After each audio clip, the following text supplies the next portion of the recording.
Okay, so we're doing the Little Zen Companion, so I am going to do something different than I normally do with the fantasy novels that I do a Let's Read for, because this is a much more contemplative book in that it's made up of about 350 Japanese koans. It's basically like a word a day, only it does it with sayings.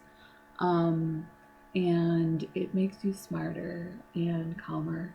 Um, One of the things in Zen is mindfulness. And keep in mind, not all of these quotes are from Zen masters. They were taken from philosophers all across the world, from artists, because they really embodied the kind of thing that you could sit there and just contemplate. So, one of the first lessons that I learned in Zen is the ability to connect. And one of the things they say is just be until you can feel connected with the clouds.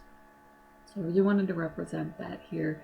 Even though this is very stationary, it's because being mindful involves keeping the mind calm. And it's something that you can learn from the book because you simply think about the sayings. You can do it with a friend. I had a friend who used to play the Little Zen Companion game where we would take one of the sayings and we would go back and forth and discuss what it meant to each one of us. And I was always amazed by how different that was, how different our interpretation was. She's a very concrete thinker. I'm a very abstract thinker. I did that one time only with a math friend of mine, and I told her, water too pure has no fish, which to me embodies the fact that when you have an idea and then you bring it into reality and you introduce it to people, there's this thing in technology called the bathtub curve, which is a lot of tech crashes right after it's released. And I think that happens with ideas because you know, it's the idea when you have it. It's very, very pure. It's just yours. It's just this concept.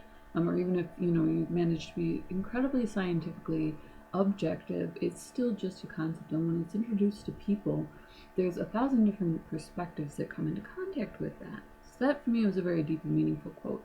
And she looked over at me and she said, "Okay, I'll never put fish in filtered water." And that was the end of the conversation. So that was it. But it still makes me laugh, and that was an incredible take on Zen in general, ideas, the whole thing. So no matter who you choose to discuss this with, it's not a coffee table book, but I do keep it on my coffee table.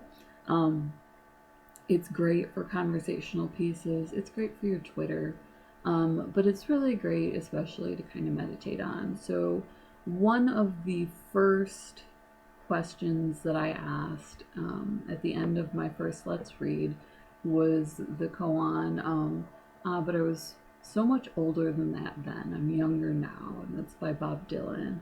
And it was something that I really wanted people to think about, this concept that, you're older then and you're younger now. And moving forward, I'd like to answer with other quotes in the book. Because you can read through it, or you can simply take one, and the way that you achieve mindfulness is you just let that be a filter for the world. So everything that occurs to you throughout the day accumulates around this concept, and it kind of detaches you from this frenetic Western lifestyle, and it calms you down and it slows you down, and it lets you start to think clearly with less I, with less attachments, with less, clutter.